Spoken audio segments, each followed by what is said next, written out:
Singer Soni Kumari और Jagdish बड़ाईकर super hit Shiv भजन गीत रिकॉर्डिंग श्रेया स्टूडियो सिसई। भले शिवामणि महे जय जगन्नाथ काशी विश्वनाथ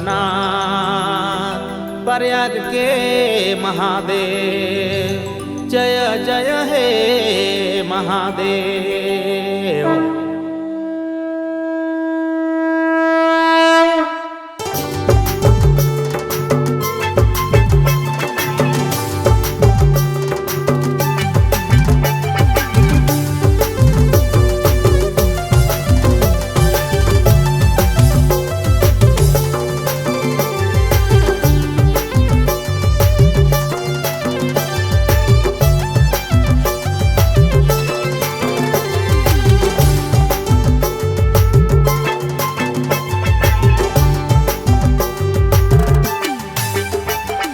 जय जय हे जय जगन्नाथ काशी विश्वनाथ जय जय हे जय जगन्नाथ काशी विश्वनाथ प्रयाग के महादेव जय जय हे जय गया गजाढोल प्रयाग के महादेव जय जय हे जय गया गजाढोल।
घाटे नहावे सुमिरन करबे चारो कोना किंदी रबे तबे भूतनाथ पावे।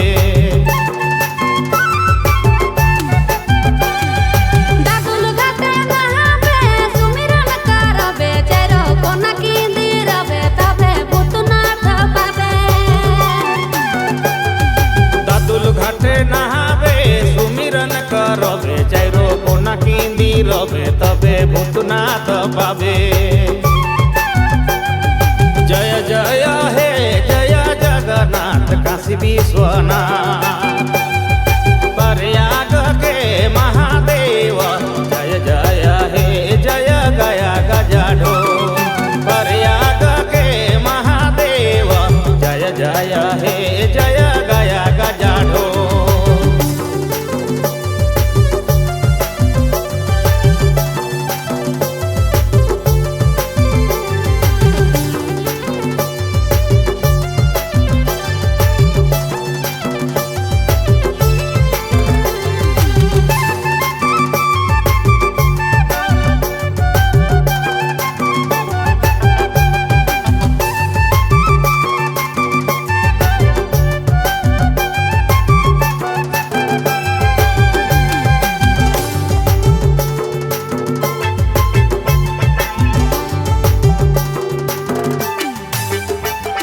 लटंग सेवा करबे चारो धाम पावे गंगा नाचते नहावे तब शुद्ध होई पावे।